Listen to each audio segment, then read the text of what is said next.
Simone Paulin, bonsoir. Donc nous, Bonsoir. nous vous recevons aujourd'hui pour notre chaîne internet Fast Forward, qui veut dire en anglais avance rapide. Alors justement pour permettre à nos web spectateurs de pouvoir faire une avance rapide dans leur vie, en leur partageant des connaissances qui nous paraissent essentielles et qui malheureusement sont peu relayées par les médias traditionnels. Alors pour commencer cet entretien, Simone, j'aimerais savoir qui est Simone Paulin. Parlez-nous un petit peu de votre parcours. Vous parlez de mon parcours, il est long, hein, parce que j'ai déjà fait les trois quarts du parcours.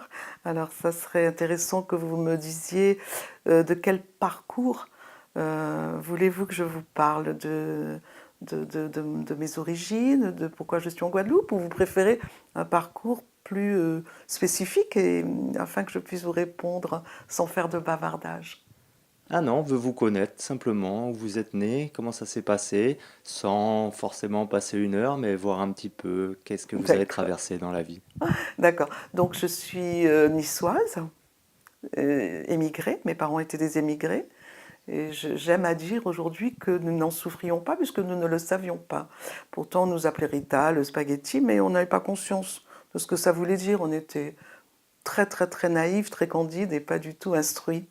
Donc j'ai presque envie de dire que c'est une chance d'être né dans un milieu où il n'y avait que de l'amour et de la musique et de la danse.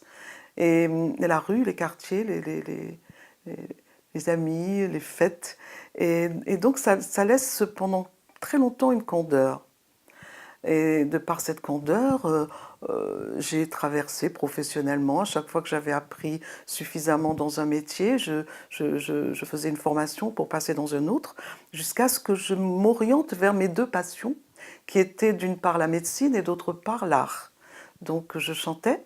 Et de notre côté, je travaillais comme secrétaire médicale. Donc, je me rapprochais un peu des médecins. Et surtout, dans le laboratoire où j'ai eu la chance de travailler, euh, mes patrons étaient très, très, très ouverts et m'apprenaient beaucoup de choses. Et donc, en 1968, évidemment, le 1er mai 1968, j'ai donné ma démission dans ce laboratoire pour prendre ma voie préférée, c'est-à-dire être chanteuse. Voilà. Artistique alors, Simone. Donc, le 1er mai, c'était symbolique, 1968. J'ai évidemment, dès que je l'ai décidé, j'ai attiré à moi le groupe de musiciens qui avait besoin d'une chanteuse. Donc, je chantais dans un vieux moulin, on chantait les chansons médiévales de l'époque, et ensuite nous allions faire la Manche au Haut-de-Cagne et à Saint-Paul-de-Vence. La vie de bohème. La vie de bohème, et j'ai trouvé que c'était vraiment merveilleux. Donc, on dormait le jour et on travaillait la nuit, et ça me correspondait parfaitement. Et le destin était à partir de ce moment-là en route. J'ai donc fait l'inauguration du centre culturel de Cannes-sur-Mer en chantant évidemment mon idole Jacques Brel. Et il y avait dans le public une personne qui était en vacances à Cannes et qui se trouve être la femme du secrétaire général de chez Barclay. Belle rencontre alors. Donc oui, et elle a senti. Elle a senti et elle m'a demandé de monter à Paris, chez Barclay. Donc c'est comme ça que je suis rentrée en 1968. En septembre 68, je suis rentrée dans l'équipe d'Eddie Barclay, donc la maison de disques très connue, avenue de Neuilly. Et la première question que m'a posée son époux, qui était quand même un responsable, donc un responsable financier. Est-ce que vous avez les moyens financiers de vivre à Paris le temps que nous trouvions l'impresario, les chansons, enfin, toute la construction de l'artiste? Et bien évidemment non. Donc Daniel Guichard et moi-même, nous étions les deux petits poulpeaux, les deux petits chouchous d'Eddie Barclay parce que nous avions encore cette chanson un peu à texte, un peu de la belle chanson française. Et donc j'étais engagée comme secrétaire dans cette société de disques Barclay. Daniel Guichard mettait les disques en pochette et moi je prenais les commandes des représentants. C'est un peu le rêve de la provinciale qui monte à Paris alors. Tout à fait, et on ne savait pas en fait, je ne savais pas du tout. Je suivais ma voix sur les deux sens du terme, inconsciemment. Et je n'avais même pas conscience de demander à Daniel Guichard de m'écrire des chansons puisqu'il écrivait de très belles choses. Et donc, comme prévu, on me présente à des impresarios qui voient tout de suite en moi donc, le produit, puisque c'était l'époque du yéyé. Donc, ils voient en moi une chanteuse un peu provisoire, éphémère, en fait, qui allait faire de la chanson qui marche, de la chanson qui rapporte. Et je n'ai pas voulu chanter cette chanson, elle ne me correspondait pas du tout, c'était pas mon style. Donc, à cette époque, on m'a mis les disques de Gribouille dans les mains. C'était une chanteuse qui venait de quitter, quoi, qui venait de mourir. Et j'ai été très touchée par Gribouille. Donc, j'ai chanté, je chante toujours d'ailleurs Gribouille. Et j'ai pas continué chez Barclay pour deux raisons. L'une, parce que ce qu'on me proposait ne me convenait pas. Je ne voulais pas perdre mon âme. Et l'autre, parce que j'y ai fait une rencontre qui est Monsieur Claude Paulin, directeur chez Barclay, qui est devenu mon mari, avec qui j'ai eu 2 enfants. Et donc mon voyage était retourner accompagner mon mari dans son pays natal, c'est-à-dire la Guadeloupe. D'accord. Et alors en Guadeloupe, c'est quoi la vie de Simone? Alors en Guadeloupe, bien évidemment, je travaillais comme représentante. Je faisais le tour de la Guadeloupe et je voyais, moi, comme niçoise, Nice était déjà très, très, très, très évolué dans le sens touristique. Donc, bien évidemment, j'ai vu qu'il y avait des choses à faire. Mais je pense que c'était un prétexte. Quand j'ai ouvert mon restaurant à Saint-François, je pense que c'était un prétexte pour avoir une petite scène et pour, à la fin du service, chanter. Donc, j'ai continué à chanter chez moi, dans mon restaurant, La Marine à Saint-François. Alors aujourd'hui, Simone Paulin, c'est plutôt le théâtre. Vous êtes comédienne. C'est quoi le théâtre pour vous? Quelle est son importance dans votre vie? Pour moi, le théâtre est un moyen d'évolution, un moyen de transmission des émotions, du texte, d'une histoire. C'est un moyen de... En fait, c'est le miroir de la société, quelque part dans laquelle nous vivons, si nous faisons des pièces qui ont ce but, en fait, de nous montrer tel que nous sommes, l'humain. Et c'est, j'ai envie de dire, la grâce qui a fait que Maryse Condé a écrit cette pièce pour Firmin Richard et pour moi-même, qui représente un peu de sa vie, un peu de la mienne, un peu de celle de Firmin. Et donc ça a été un grand tournant dans ma vie de faire l'expérience du théâtre, dans laquelle, bien évidemment, Maryse m'a fait chanter Gribouille. Donc je reste toujours avec mes... Toujours un Je retour aux sources. n'abandonne jamais. Alors justement, le théâtre, au-delà de ça, votre relation dans ce monde, la vie de tous les jours, qu'est-ce que vous percevez de cette relation au monde? Et De là, dans votre relation au monde, aux gens, co- comment ça vous a fait évoluer finalement tous ces arts, le théâtre, la chanson, dans votre perception avec le monde? bien, c'est-à-dire que j'ai observé que les choses nous arrivent pour des raisons. En fait, que la vie, le principe actif de l'univers, pourrait-on dire, a un plan. Nous ne le savons pas toujours. Donc dès que nous avons un empêchement, une souffrance, de gros problèmes, c'est vrai qu'on dit toujours tout ce qui arrive arrive pour le mieux, mais comme on ne le sait pas, on est dans la souffrance. Et toutes les souffrances que j'ai vécues, observées autour de moi, m'ont énormément touché mon âme d'artiste. Et j'avais du mal à comprendre pourquoi on souffre. Et quand on pose une question, quand on se pose une question, même si on se la pose à l'intérieur de son cœur, l'univers, par résonance, répond.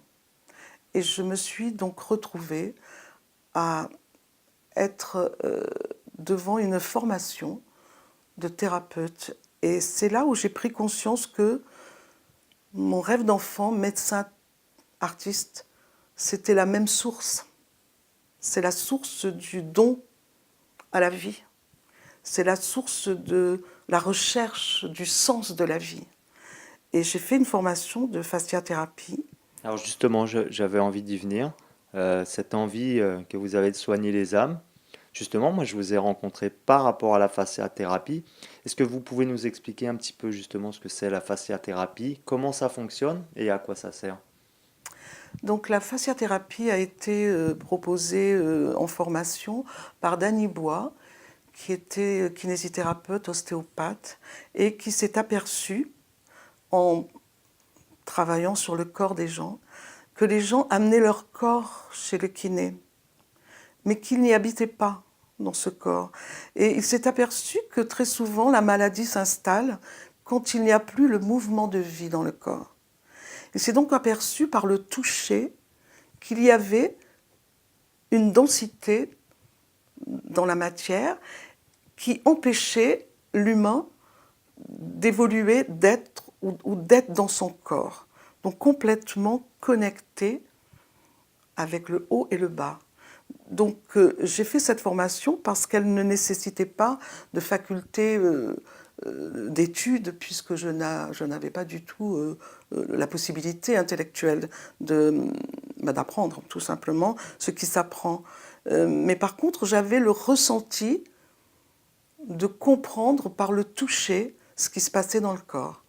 Donc j'ai fait ces 3 ans de formation qui nous ont permis d'une part de rentrer nous-mêmes dans le corps, dans notre propre corps. Vous voyez, c'est un mouvement ralenti, avec au départ codifié, qui ensuite, par la conscience et par l'écoute du mouvement, au bout de 2 ans de formation, nous percevons le mouvement de vie.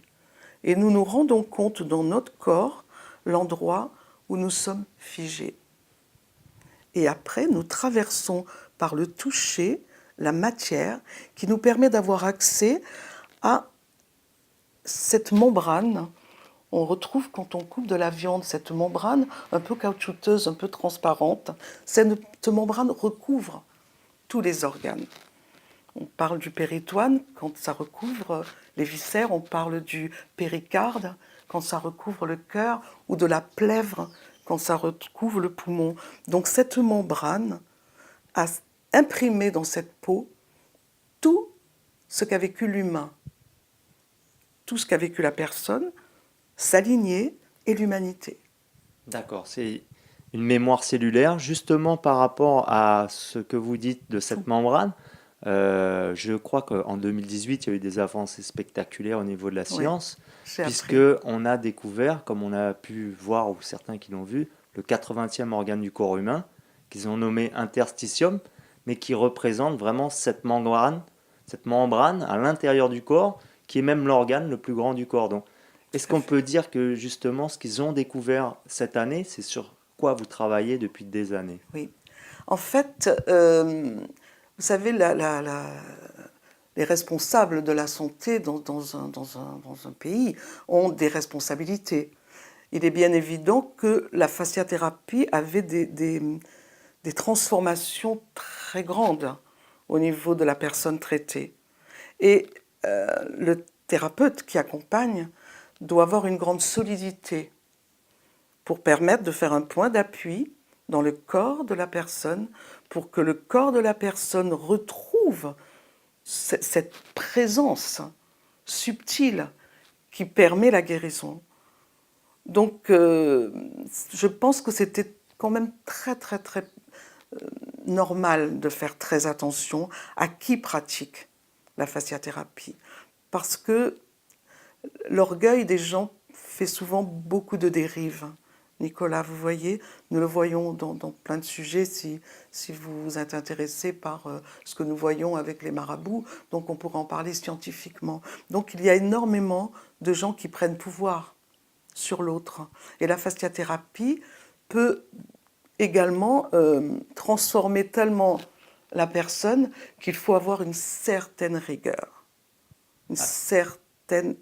Il faut être vraiment construit pour la pratiquer. Donc il était normal qu'on fasse très attention. Et ce n'est qu'avec l'évolution de l'être, avec l'évolution de l'humain, puisque l'humain de plus en plus ouvre sa conscience. Donc en ouvrant la conscience, c'était l'évidence que la médecine aujourd'hui, avec la nouvelle génération qui est plus ouverte, il était normal qu'aujourd'hui on accepte ce qui est de cet organe.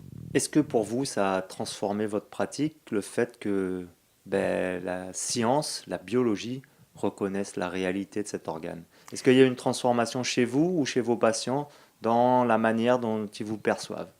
Non, chez moi, parce que j'ose mettre le mot précis de fasciathérapie. Nous n'étions pas autorisés à parler de fasciathérapie. Donc on parlait de mouvement corporel éducatif. On parle donc là, maintenant, la fasciathérapie étant reconnue, je me dis que Danny Bois a permis une avancée extraordinaire sur l'humain et pour la guérison de l'homme. Personnellement, ça fait pas accélérer quelque chose en vous? Ça vous a pas permis d'avancer dans votre confiance peut-être? Non, ça m'a permis de comprendre que c'était le moment de transmettre. Sinon, je n'aurais jamais accepté votre invitation, Nicolas. Alors, une question un petit peu plus pratique. Effectivement, il faut faire des formations en fasciathérapie, mais est-ce que les gens chez eux peuvent faire des petits exercices qui pourraient synthétiser, ressembler à de la fasciathérapie, ou tout du moins s'en rapprocher pour améliorer leur vie quotidienne, ou alors arriver à faire recirculer cette énergie cellulaire? Il y a un degré qui est vraiment... on parle beaucoup de Reiki maintenant aussi, c'est devenu aussi un peu plus, un peu moins mystique. Donc le Reiki est une façon de poser ses mains sur le corps avec un week-end de formation, donc c'est très léger. Donc ça permet déjà de prendre conscience du corps. Mais sans week-end Mais de la fascia, formation, là, non. tout de suite, Ah là, non, c'est non? impossible. Vous avez rien à nous dire, on s'appuie sur quelque chose, au moins de la méditation, ou je ne sais pas? Absolument pas. Non? Absolument pas, parce que pour rentrer en contact avec cette présence à l'intérieur de son corps, il faut se préparer. Sinon, elle peut être dangereuse. Alors, D'ailleurs, on ne peut pas y avoir accès si on n'est pas formé. comment on peut s'y préparer? On peut s'y préparer en faisant du pilate, du tai chi, du yoga, en faisant un exercice physique qui va permettre petit à petit aux pratiquants de réaliser qu'il y a entre l'inspire et l'expire un espace et que toute la vie est dans cet espace. Donc c'est quelque chose de subtil qui s'installe tout doucement sur l'humain. Vous voyez, mais pratiquer la fasciathérapie, on ne peut pas la pratiquer si on n'est pas formé pour entrer à l'intérieur de soi. Par contre, tout ce qu'on fait avec amour a une influence, mais ça ne transforme pas la matière. Pour rentrer dans la densité, en fait, nous sommes comme un laser, hein, donc pour y rentrer, il faut rentrer à l'intérieur pour rentrer à l'extérieur. Donc c'est quelque chose que on ne peut pas faire si on n'a pas fait l'expérience avec un professionnel, à ma connaissance, bien évidemment, Nicolas. Alors, comme vous dites, l'amour transforme tout. Euh, Aujourd'hui, l'épigénétique, qui est quand même une science, a reconnu que les sensations, les comportements, les paroles, tout ça influençait même sur la transformation de notre propre ADN. Ça vous parle, ça? Que quand la Tout à science fait. se rapproche un petit peu de ce que l'on sait depuis longtemps ou ce que l'on ressent quand on est En dans fait, ces pratiques? Nicolas, le mot qui me vient, c'est conscience. Avec la science, ça veut dire. Tant que nous avons cherché à l'extérieur tous les enseignements que nous avons reçus, qu'ils soient spirituels, religieux ou autres, nous cherchons toujours dehors. Le corps est un peu tabou. En fait, tout ce qui est en haut est comme ce qui est en bas. C'est de l'alchimie. Donc nous avons cherché en haut et on se rend bien compte que on ne se transforme pas beaucoup, sauf dans l'illusoire. C'est-à-dire, oui, effectivement, on entend des choses, mais après, on se retrouve dans son quotidien. Et en fait, aujourd'hui, nous pouvons parler du corps. Et les recherches de Sri Aurobindo, qui est un grand maître de yoga, un maître spirituel, et Mère, qui était une scientifique européenne, leurs rencontres et leurs travaux ont permis de nous donner les enseignements que j'ai eu la chance de recevoir en France, c'est la mémoire cellulaire. Donc quand j'ai pratiqué la fasciathérapie, je commençais à percevoir ce qui s'était passé dans le corps de la personne qui avait engendré la densité, c'est-à-dire le stress dans le corps. Alors justement, cette mémoire cellulaire, c'est un petit peu l'idée que, comme vous avez dit tout à l'heure, on est d'une lignée, on est les descendants des descendants des descendants de centaines, voire de milliers de personnes pour arriver jusque là où on est aujourd'hui dans notre corps, et que on porte, chaque cellule en nous porte l'histoire de ces lignées. Est-ce que vous voulez nous parler un petit peu mieux de cette mémoire cellulaire? C'est une grande responsabilité que vous me donnez, donc je vais vous répondre avec mon expérience personnelle. Okay, donc, s'il est vrai que nous ne sommes qu'un, nous sommes des milliards de cellules, des milliards d'individus qui transportent des milliards de cellules, et tout est relié par le principe actif de l'univers, qui vient de la source. Alors la source, on peut y mettre ce qu'on veut. Ça peut s'appeler Jésus, Dieu, Allah, on s'en fout. Parce que quand je dis on s'en fout, parce que c'est pas mon propos. Chacun est à sa place pour apporter les enseignements qu'il a. Donc on n'est pas du tout dans le jugement. Par contre, la cellule, c'est tout ce que l'homme fait dehors, c'est ce qu'il est à l'intérieur de lui. Donc on va donner un exemple, l'ordinateur. Il y a le disque dur. Donc le travail, c'est de retourner dans le corps, parce que tout est enregistré dans le corps, puisqu'il est notre véhicule.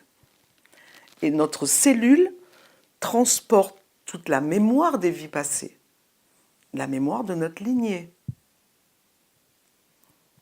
Donc c'est très difficile et très simple. Tout ce qui est émis est enregistré. Toute l'humanité fonctionne sur des trames énergétiques. Par exemple, il y a la Coupe du monde du football. Tous les gens qui aiment le football sont sur une trame énergétique. Toutes les personnes qui aiment les mêmes choses sont sur une trame énergétique. Chaque humain est sur une trame énergétique. Et dans l'invisible, l'invisible est rempli en fait. Alors, pourquoi ne pas accepter que si telle radio est sur telle fréquence et qu'on tourne le bouton pour mettre sur la fréquence et qu'on capte, ou bien notre bouton télé pour avoir une image, comment ne pas accepter que l'homme qui a créé la télé et toutes ces choses, il le prend ou comment invente-t-il cela? En fait, il ne l'invente pas, il le retrouve. Parce que c'est son origine. C'est peut-être un peu Non, non, justement, compliqué. il y a une pratique par rapport à ce que vous dites, la bioénergétisation avec une antenne de lécher, justement, où on va pouvoir capter en fonction de la Tout à fréquence fait. l'ouverture de Tout à tel fait. chakra et pouvoir se rééquilibrer. Tout à fait. Les bioénergéticiens, donc effectivement, avec l'antenne de l'échelle, captent et rééquilibrent. Alors, c'était une étape où la mémoire cellulaire apporte, par les travaux de Schreiber-Bundo et de Mayer, apporte une connaissance complémentaire, c'est que on rééquilibre, mais on ne va pas chercher pourquoi c'est déséquilibré. Alors, pour moi, l'avantage de la mémoire cellulaire, de l'école de mémoire cellulaire, c'est que par un test du corps, la personne, le patient, donc propose une phrase. Il va nous demander à son corps en fait, pourquoi j'ai tel problème de santé, ou pourquoi j'ai dans ma vie toujours les mêmes difficultés, pourquoi je n'arrive pas à avancer dans mon travail, pourquoi mon problème relationnel, etc. De choses qui sont donc, etc. de souffrance. Donc la personne va poser la question à son corps. Par un test, on rentre en contact, donc le thérapeute est formé Un pour test entrer en kinétique, un texte kinésiologique. kinésiologique, pardon. Oui, c'est la kinésiologie qui permet de tester le muscle. Donc on va tester le muscle et on a un protocole, donc toutes les recherches dont je vous parlais sont vraiment répertoriées pour tous les mots, le verbe incarné, le mot MAUT va correspondre à un mot MAUX. Donc on va poser la question au corps. Nous sommes formés pour repérer sur notre cahier, notre protocole, voilà ce que le corps répond. Et le corps, il sait. Donc ça paraît magie, bien sûr que c'est de la magie, parce que on ne connaît pas scientifiquement pourquoi c'est possible. Parce que la magie, c'est le soleil qui se lève tous les jours et qui se couche tous les jours. La magie, c'est tout ce qui se passe sur la planète. Nous l'avons à l'intérieur du corps. Notre corps Alors, est une planète. justement, par rapport à cette magie, est-ce que vous auriez des expériences ou est-ce que vous auriez été témoin d'expériences mystiques ou magiques que vous auriez à nous raconter? Les expériences mystiques, j'ai toujours été très curieuse de l'impact, surtout aux Antilles, qu'avait la sorcellerie. Donc là, je touche un sujet très très délicat. Justement, je voulais vous en parler un petit peu après, mais Ah, allons-y. je pensais que c'était un peu Allons-y, là. allons-y, ça y vient. Alors voilà, quand nous avons une difficulté et que nous allons voir un- une personne qui a des facultés de voir, cette personne va vous dire, ah oui, il y a quelqu'un qui vous a fait du mal. C'est possible. Donc, en principe, on demande de grandes sommes d'argent pour faire un travail pour enlever le mal. En fait, c'est de l'alchimie, tout simplement.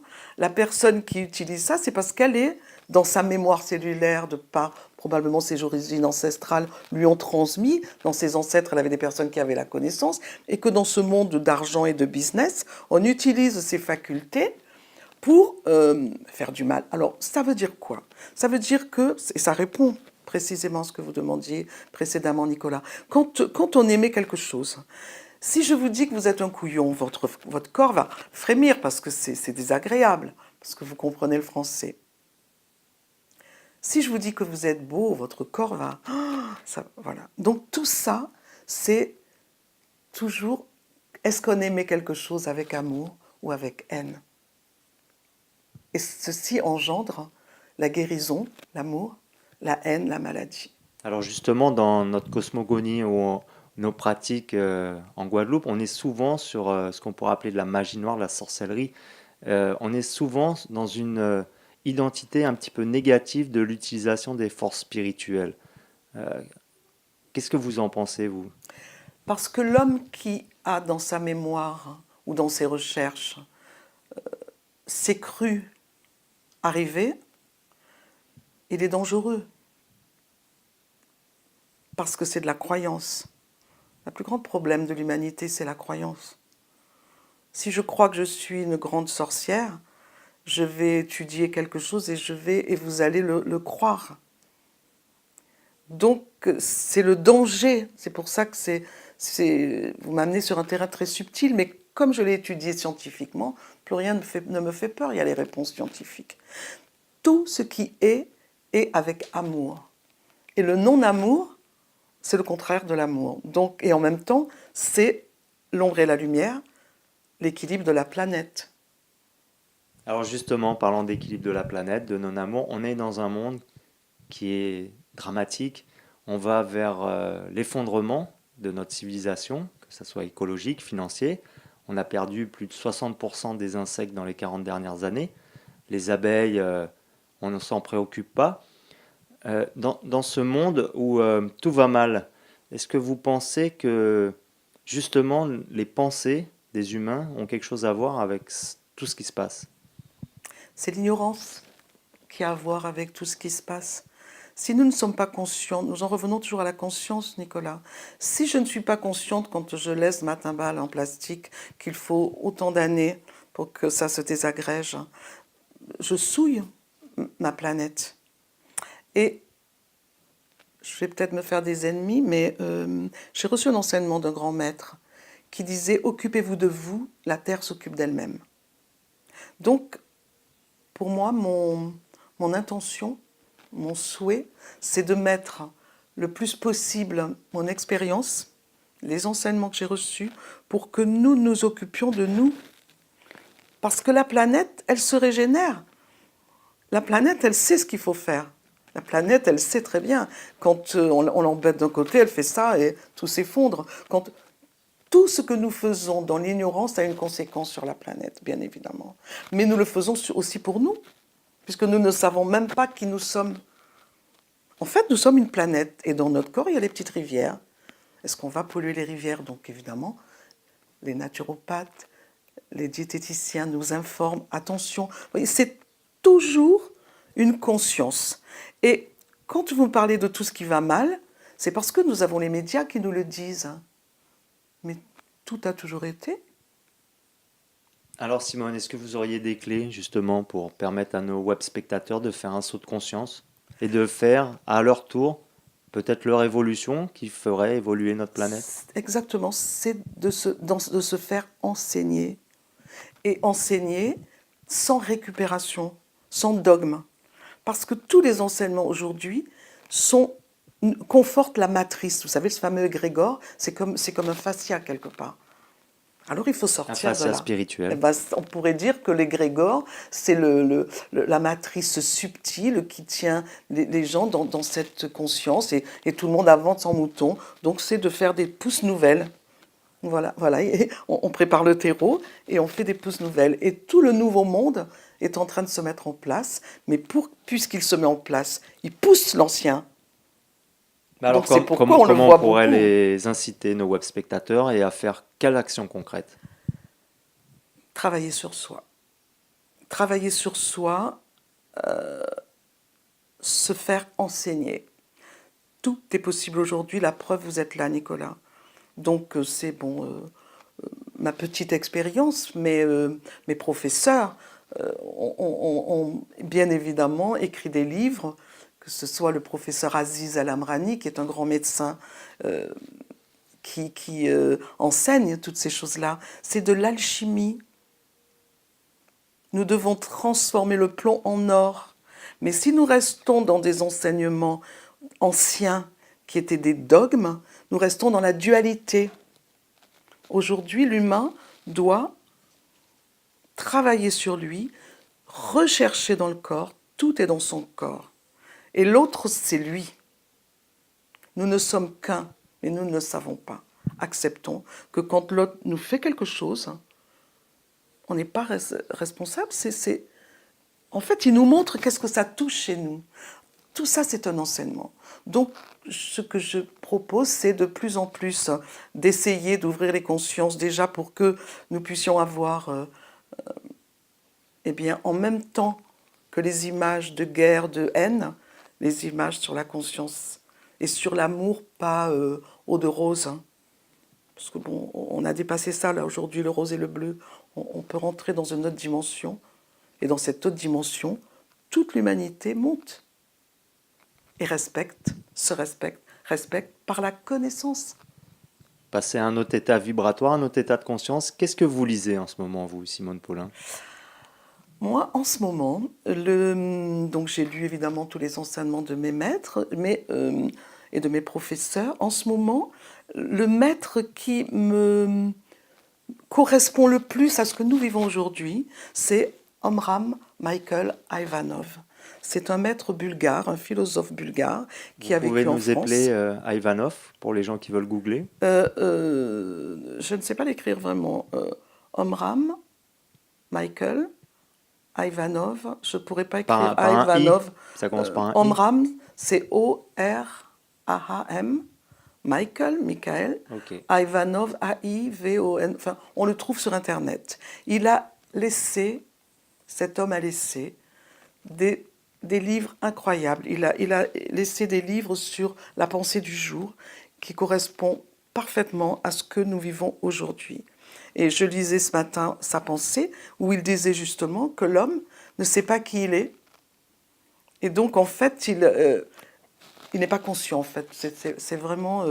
je pourrais vous lire dans un deuxième passage de votre interview, peut-être la pensée du jour.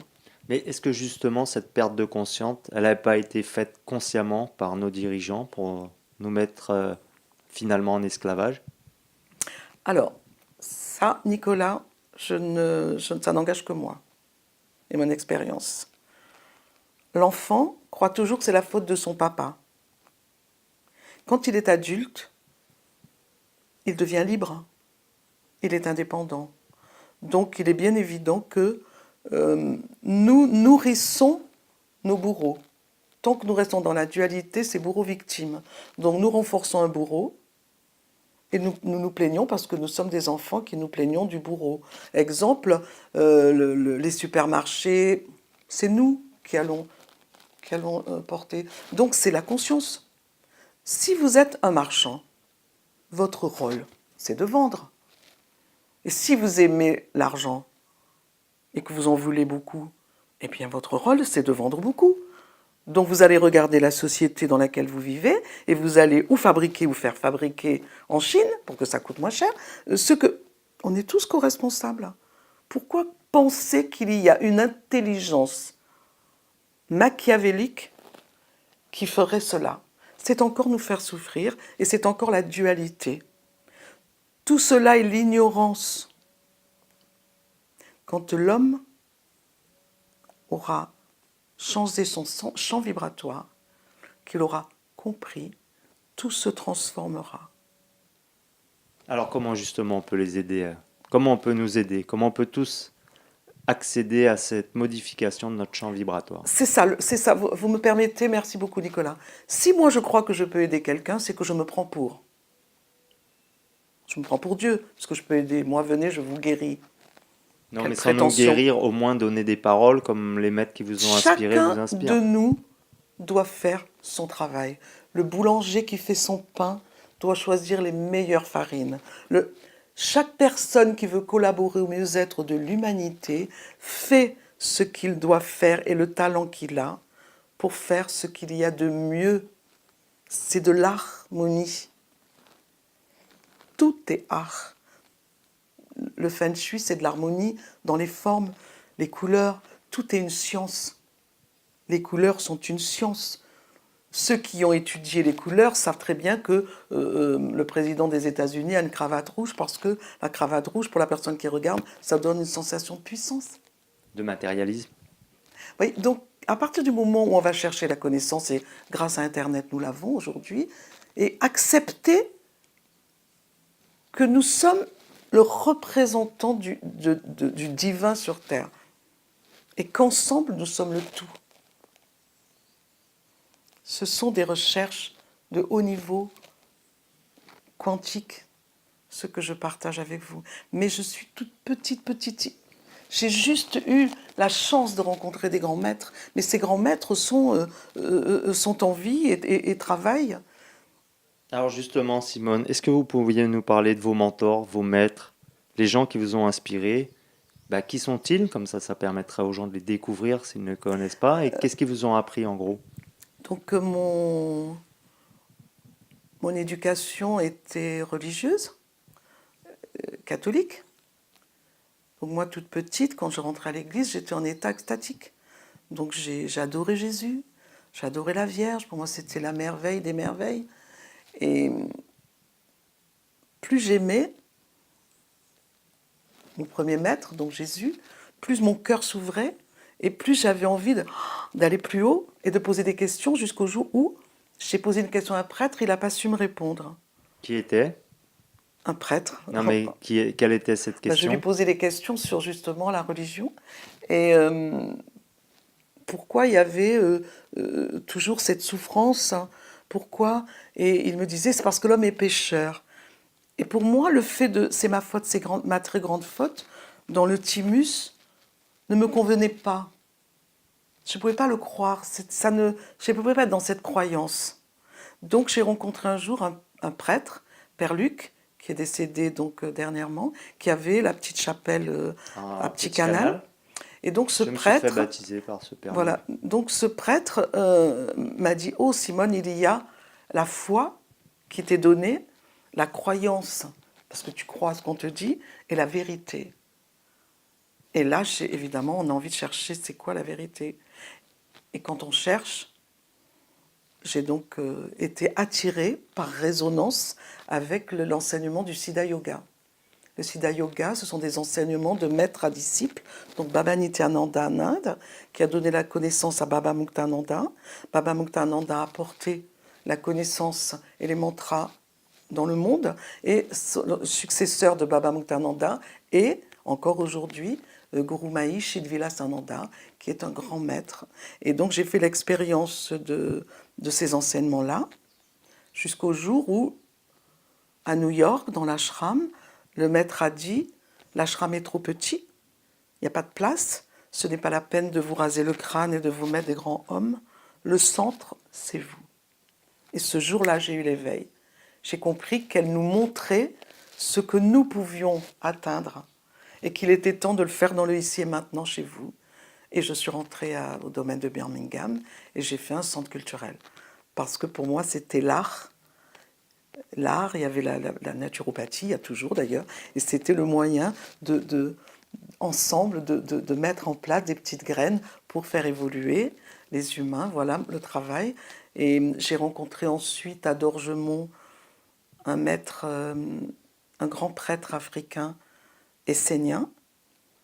Et là, j'ai fait une expérience assez extraordinaire à Dorgemont. C'était quoi cette expérience? Euh, Quand on fait l'expérience, c'est à l'intérieur de soi, il y a une perception subtile dans l'invisible qui vous montre. Donc ça ne peut pas se transmettre Mais c'est une verbalement. sensation à l'intérieur, on a l'impression de On rencontrer la sait vérité. on sait qu'on a touché l'invisible. L'invisible s'est manifesté. Et si on y met un mot ou si on y met un nom, on reprend l'endoctrinement. Donc il n'y a rien à dire. Il y a juste à dire, comme disent les maîtres, méditez, soyez heureux. Mais est-ce que cette liaison, quand on la touche, est-ce qu'elle dure? Quand on fait l'expérience de la vérité, il vous arrive beaucoup de malheurs. Subtil, n'est-ce pas? Alors justement, j'avais une Mais non, mais question. beaucoup de malheurs. Quand on fait l'expérience de la vérité, alors aujourd'hui que je l'ai faite, bien évidemment, puisque j'ai eu tous les malheurs, beaucoup de souffrances. Donc, en fait, ce que veulent dire les maîtres, mais ils ne peuvent pas le faire pour nous. Sinon, c'est facile, on le dirait, tout le monde le fait. C'est pas comme ça. C'est que quand on fait l'expérience, on ouvre à l'intérieur de soi une lumière. Dès qu'il y a la lumière, il y a l'ombre. Et plus la lumière est forte, plus l'ombre est forte. Plus l'ombre est forte. Donc, à chaque fois qu'on est en lumière, l'ombre vous attaque.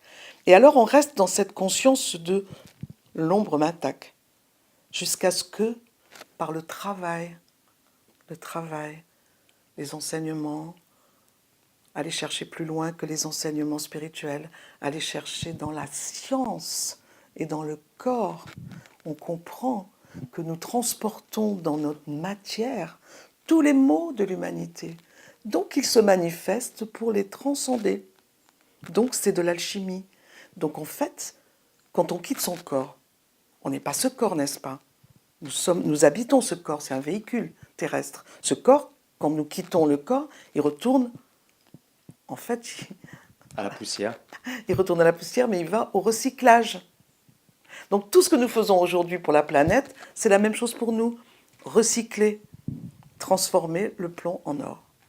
Alors Simone, moi je voulais vous parler de quelque chose en particulier. Je voulais vous parler de la Guadeloupe. Est-ce Oui. que au niveau de la Guadeloupe, il y a un niveau énergétique dans cette région qui est particulier?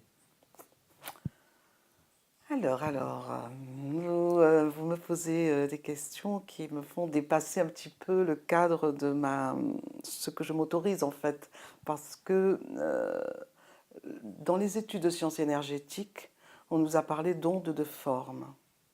Or, la Guadeloupe a la forme d'un papillon. Tout à fait. Et la symbolique, c'est la transformation. Le papillon, c'est sortir de la chrysalide pour déployer ses ailes et être libre. Donc, vous voyez le parallèle avec les fascias. Donc, se libérer de tout ce qui nous enferme, des enfermements mentaux, de toutes les croyances pour être libre. Donc, la vibration de la Guadeloupe est très propice à l'évolution de l'être. Et ça, je ne peux pas vous dire que c'est une vérité. D'ailleurs, on m'a dit que la Guadeloupe était le point le plus important sur la planète au niveau de l'évolution de l'être. Mais ne rêvons pas, contentons-nous de dire que l'onde de forme est un papillon et que la symbolique, c'est la transformation. Alors moi j'ai entendu, enfin on m'a dit aussi que la Guadeloupe serait une partie de l'Atlantide, enfin on dit beaucoup de choses. Écoutez, il est possible, tout ce à quoi l'on croit est une vérité. Si nous croyons, vous et moi, que c'est l'Atlantide et que nous nous retrouvons tous, que nous sommes des anciens Atlantes, si ça nous rend heureux, tant mieux. Si ça nous rend orgueilleux, danger. Alors sinon par rapport à la Terre, elle est en train d'élever ses fréquences vibratoires. Je ne sais pas si vous Oui, connaissez un petit peu la oui, résonance de Schumann. oui. Euh, Qu'est-ce que vous pourriez nous dire sur cette élévation du taux vibratoire? Qu'est-ce que ça engendre et qu'est-ce que nous, on a à en tirer de cette élévation? Alors, les enseignements que j'ai reçus, Nicolas, me parlent du 1, donc on pourrait dire l'œuf, hein, qui vibre avec une fréquence et qui, quand il n'y a pas d'air, hein, comme ça explose. Donc le Big Bang serait cette explosion qui est descendue dans une fréquence plus basse. Dans cette fréquence, comme le mouvement est toujours spiral, donc toujours le mouvement arrondi, donc la planète s'est reconstituée. D'abord le monde minéral, ensuite le monde végétal, ensuite le monde animal, et de l'animal, comme nous le voyons, l'évolution de l'humain qui marche à quatre pattes. Aujourd'hui, de par son évolution, l'homme doit se mettre debout dans l'univers, parce qu'il est encore un peu à quatre pattes, il doit se mettre debout. Les pieds sur la terre, mère, qui le nourrit, bien évidemment, et par toute la lignée de ces planètes intérieures, hein, des chakras, on doit retrouver l'espace d'où il vient. Donc, toutes ces transformations, à chaque évolution de l'être, la planète remonte vers cette source. Remonte, elle remonte. Voilà, donc c'est logique en fait. Elle remonte vers l'origine. Et donc, au fur et à mesure, on ouvre sa conscience, au fur et à mesure, on grandit. Et au fur et à mesure, on se rend compte qu'on n'est pas ce petit corps. Et dès qu'on a poussé le fascia à droite, poussé à gauche, poussé avant, poussé arrière, descendre et monter, nous ne sommes qu'un cœur dans cet espace entre l'inspire et l'expire qui n'a comme fonction que de retrouver son origine. Nous parlons donc énergie. Maintenant, bien évidemment, pour enseigner toutes ces choses-là, les anciens ont trouvé des formes différentes que nous n'avons pas jugées parce que chacun est à sa place et que la vérité, elle est personnelle, elle est intime. Si j'y crois, c'est la mienne. Donc, ne nous endoctrinons pas, faisons l'expérience. Mais ça me paraît vraiment logique. D'ailleurs, on le voit bien, tout ce qui se met en place au niveau de la transformation. Nous n'avons jamais vu autant de films. Le Terra Festival nous a amené beaucoup, beaucoup de prise de conscience. Il y a de plus en plus d'associations qui œuvrent en permanence pour transformer. En fait, voilà, nous sommes tous des petites abeilles, hein, qui allons polliniser par nos connaissances. D'ailleurs, si vous le permettez, nous parlerons de l'association que nous avons créée, justement. Allons-y, voilà, Bon ben voilà, l'association Terre Émeraude, nous y voilà, sommes. nous avons créé une association Terre Émeraude et dans cette association, nous avons on a envie de dire des bluebees, hein, des petites abeilles bleues qui, de par leur expérience, le partage de leur expérience, repollinisent les personnes qu'elles rencontrent. Donc dans cette association, il y a des médecins, des kinés, des scientifiques, des ingénieurs, des naturopathes, toutes les sciences énergétiques, le corps, la santé, etc. Donc nous avons dans cette association toute une équipe, donc tout un croisé de médecine ensemble, parce qu'ensemble on est plus fort, n'est-ce pas? Et qui parle, tout est parfait, tout est à sa place. Alors, quelles sont vos actions à Terre Émeraude, justement? Donc l'action que nous avons mis en place, c'est déjà la méditation laïque. Tous les jeudis soirs à 18h30, nous avons donc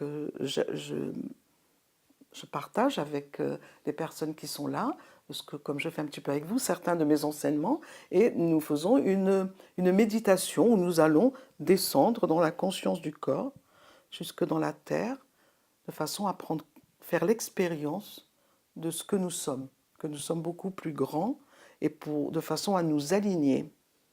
Parce que c'est le premier pas, selon moi, c'est de nous aligner pour nous recommencer, en fait, comme une maison.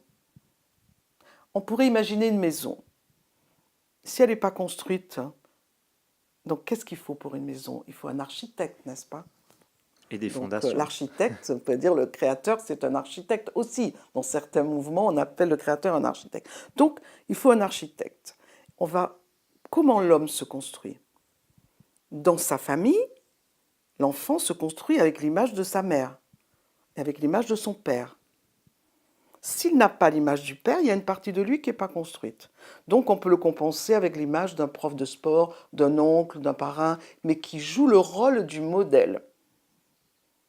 Donc ça, c'est déjà la construction de l'enfant. La cellule familiale. La cellule familiale, donc cet équilibre. Père, mère, enfant au milieu.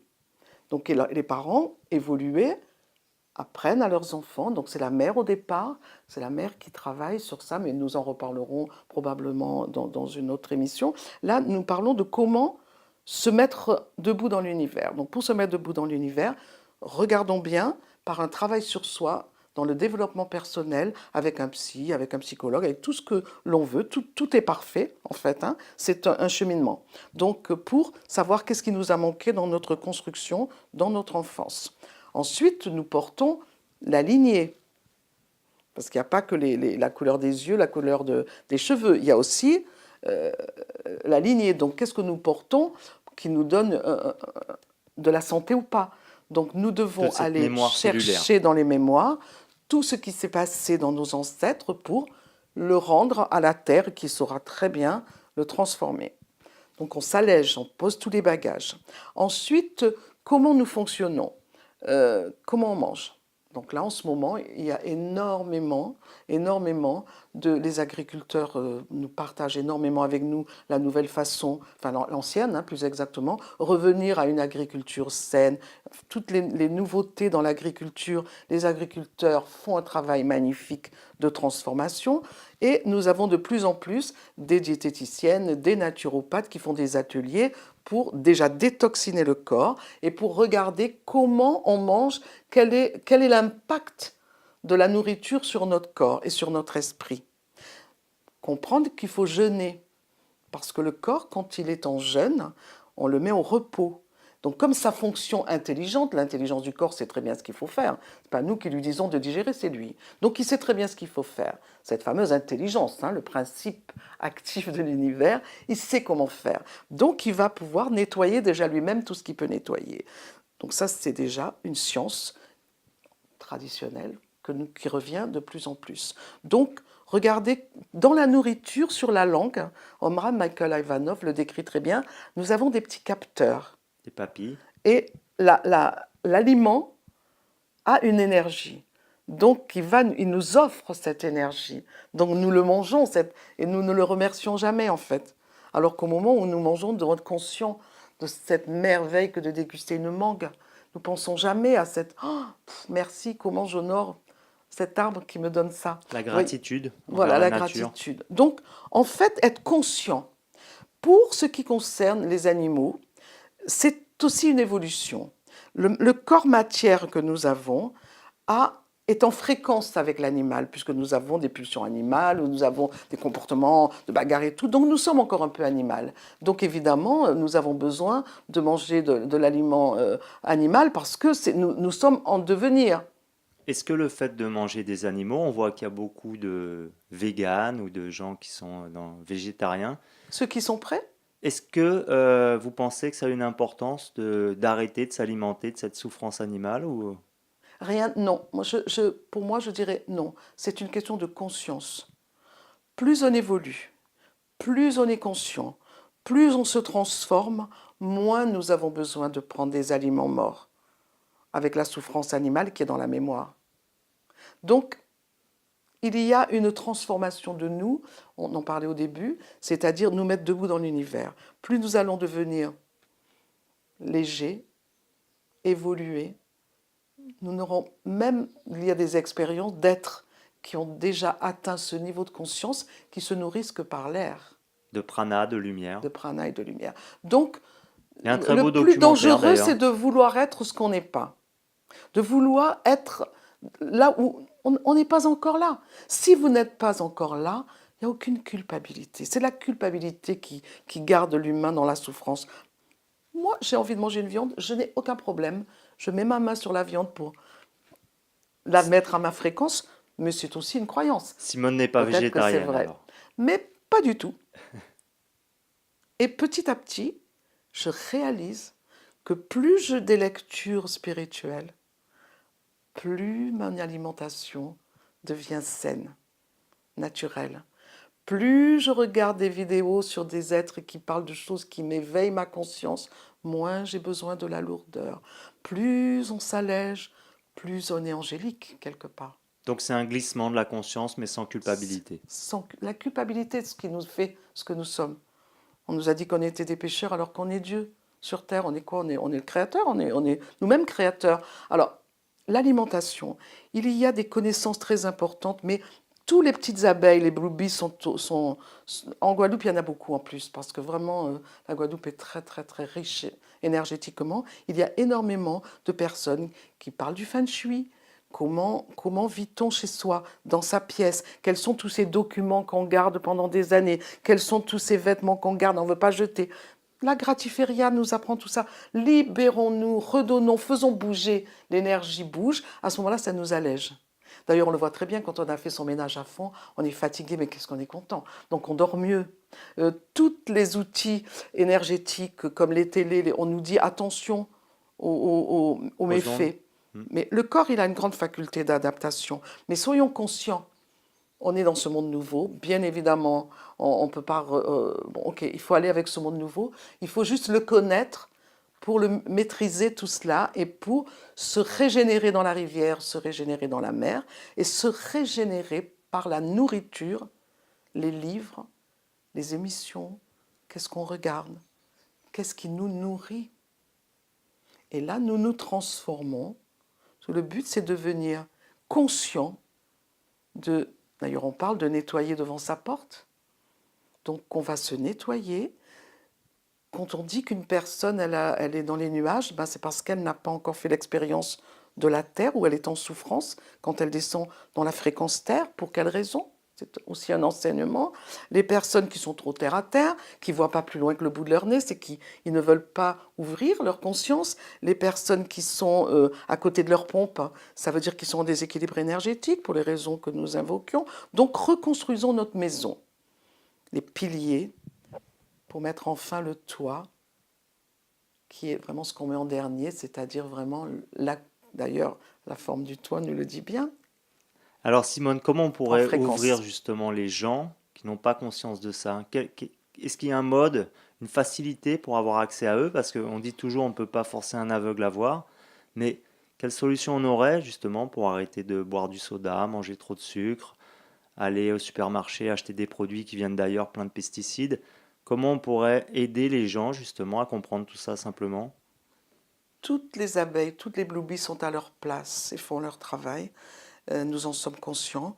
J'ai envie de répondre, hein, parce que je ne veux pas non plus être dans une attitude de donneuse de leçons, parce que moi-même, je suis encore très, très, très impure.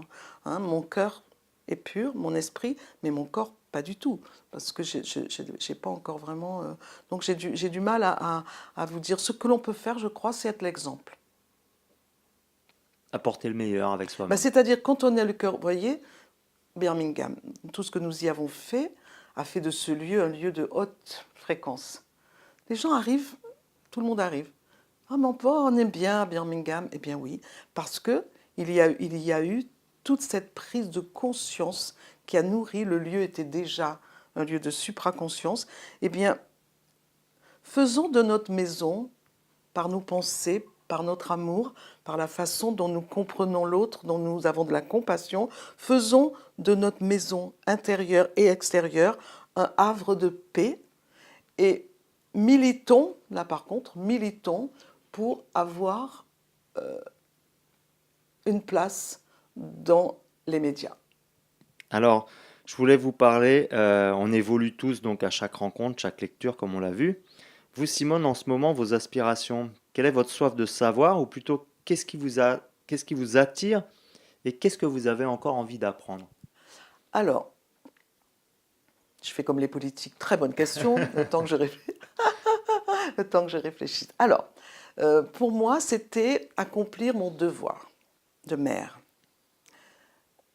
Mais ça y est, c'est fait ça. C'est fait. Donc, c'est-à-dire que mes deux enfants sont conscients. Non, mais moi, c'était pas C'est ça fait. ma question. Ma question, c'était vous, Simone, aujourd'hui, Oui, vous avez envie d'apprendre quoi? oui. Donc, je vous disais que il fallait que je pose ma responsabilité familiale. C'est fait. Que je fasse tout ce qu'il me semblait bien pour l'humain, c'est fait. Les cadeaux du ciel, je les ai, bien évidemment, par l'expérience du théâtre, par tout ce qui vient en ce moment à moi pour me permettre de continuer. Mes aspirations ne sont plus d'apprendre. Parce que je comprends aujourd'hui pourquoi mon maître disait « Mais je ne peux pas vous donner la connaissance, vous êtes rempli de tout ce que vous avez appris. » Donc aujourd'hui, pour moi, c'est j'ai fini mon devoir, je me mets dans le silence pour transcrire, écrire, partager, accompagner les personnes qui viennent me demander de l'aide, répondre aux questions que vous posez, parce que les personnes viennent me les poser, partager tout ce que j'ai ingéré. Maintenant, pause, parce que mon corps est vraiment fatigué de tout cela. Pause, silence, pause, silence, et raisonner. Être juste là, un accueil. Je n'ai plus aucune ambition, aucun désir, aucune question. Juste vivre. Juste, voilà, comme l'arbre. Est-ce que vous aviez envie de passer un message en particulier? Le message est de faire confiance à son cœur et jamais à... Vous savez, il y a toujours la petite voix de la conscience qui vous dit « Votre cœur a un élan. Ah oui, mais attention, tu vas... » N'écoutez jamais. Faites ce que votre cœur vous dit. Quand j'ai décidé, le 1er mai 1968, de donner ma démission avec une bonne place, un bon salaire, mais pourquoi? Fais attention. J'ai écouté la petite voix intérieure qui me disait « Fais ce que tu aimes ». Et à partir de cet instant, vous traversez toutes les souffrances, parce que, évidemment, elles sont enregistrées, hein, toutes les souffrances, toutes les barrières mentales, tout ce qui a été, les anciens qui vous disent « Mais fais attention, il n'y a que vous qui savez pour vous. N'écoutez aucun message extérieur, d'ailleurs, même pas le message que je donne parce que c'est encore... N'écoutez que vous.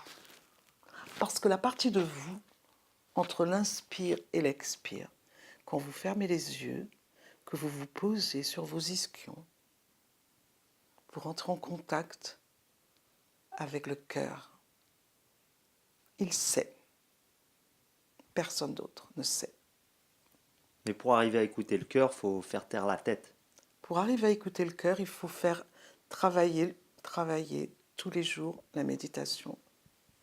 Tous les jours, pour avoir le courage de regarder dans le miroir que vous êtes pareil que tout ce que vous critiquez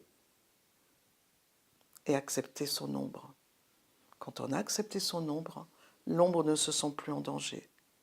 L'ego ne se sent plus en danger. À partir de ce moment-là, on se donne à la transformation. Très beau message. Ah, Merci. alors, vous saviez que les invités de cette émission, en fait, sont trouvés au fil de l'eau. Pour vous, qui devons-nous absolument aller voir pour Fast Forward, pour avancer donc rapidement? Donc une personne que vous admirez, que vous respectez pour ses bonnes vibrations et pour le plaisir qu'il aura à partager des bonnes choses avec nous. Vous pouvez pas répéter la question? Qui- J'ai pas compris, Si on Nicolas. devait voir quelqu'un d'autre Est-ce pour qu'on devait poursuivre, voir? non, J'ai pas si compris. nous devrions, pour l'émission, voir quelqu'un d'autre Oui. pour l'interviewer, Ah oui, apprendre d'accord. de lui, Oui, est-ce tout que à vous auriez fait. une personne à nous Oui, conseiller? absolument. Ou Nous deux pouvons. d'ailleurs? Ah oui, donc Mais on va euh, rester sur deux voilà. Donc pour vous, le les docteur personnes les plus Guez, importantes. le docteur Guez, qui est radiologue, qui fait partie de notre croisée de médecine, et Marc Olive, qui est un chercheur, un kinésithérapeute et qui a dont nous nous réunissons autrefois très souvent parce que nous préparions tout ce qui est l'association, maintenant un petit peu moins mais nous sommes en lien permanent. Ce sont des personnes qui pourront vraiment mettre le cadre dans Terre Émeraude. Et ensuite, bien évidemment, Alexia Paulin, qui fait la biorésonance cellulaire, qui fait la grille de vie, qui a la connaissance aussi initiatique et qui donne des cours de pilates pour que le corps se solidifie, pour supporter il faut solidifier le corps pour qu'il puisse monter.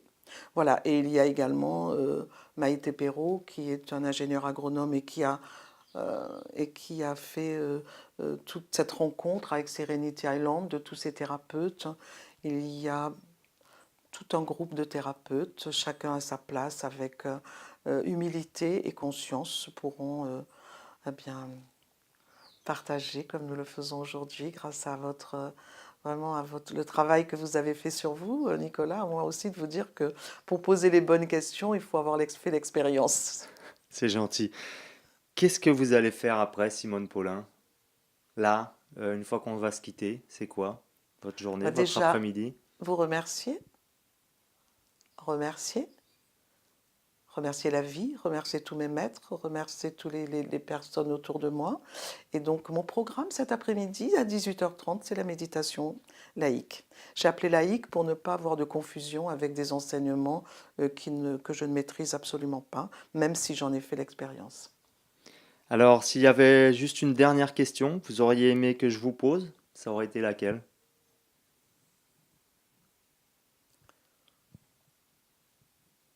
Une question que j'aurais aimé que vous me posiez. Euh, C'était la question piège. Est-ce que j'ai foi au devenir de l'humanité, par exemple? Alors, Simone Paulin, est-ce que vous avez foi dans le devenir de l'humanité?